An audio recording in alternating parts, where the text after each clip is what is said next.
Hi friends, నా పేరు ఆది. ఈరోజు ఎపిసోడ్ చూశాక ఎంతమందికి గత్తర్ లేపిన గౌతమ్, అదరగొట్టిన గంగవ్వ వీళ్ళిద్దరూ అరాచకంగా ఆడారు అనిపించింది. ఆడింది గౌతమ్ అరాచకంగా అంటే గౌతమ్ ఎప్పుడు బాగానే ఆడతాడు, లాస్ట్ సీజన్లో కూడా బాగానే ఆడాడు. అంతా అశ్వత్థామ 2.0 అది కామెడీ యాంగిల్లోకి వెళ్ళింది. కానీ లాస్ట్ సీజన్ అశ్వత్థామ 3.0 అని సీరియస్ యాంగిల్లోకి వచ్చాడు అన్న ఫీలింగ్ అయితే నాకు జెన్యూన్గా అనిపించింది. Gautam is going to be rock అన్న ఫీలింగ్ అయితే యాజ్ ఆఫ్ నౌ వచ్చింది ఈ సీజన్లో. ప్రస్తుతం ఈ డే ఎంట్రీ రోజు చూసిన తర్వాత నాకు ఒక పాజిటివ్ వైబ్స్ అయితే వచ్చింది గౌతమ్ చూసిన తర్వాత.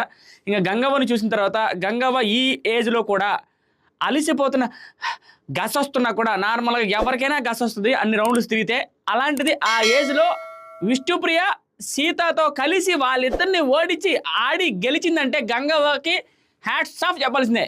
దాంతోపాటుగా గంగవ్వతో కంపేర్ చేసినా కూడా ఓడిపోయారంటే సీతకి విష్ణుప్రియకి. ఎందుకు ఇంకా ఏంది అబ్బే అని చెప్పాల్సిందే.